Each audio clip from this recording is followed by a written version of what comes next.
नैना ले नैना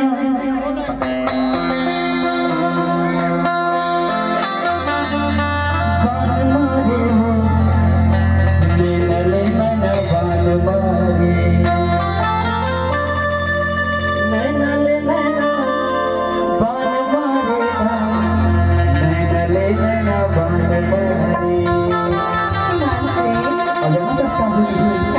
तो नैना मोला दीवाना बना डाले, अच्छा नैना ले नैना बान मारे।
अब जाना किसका हो?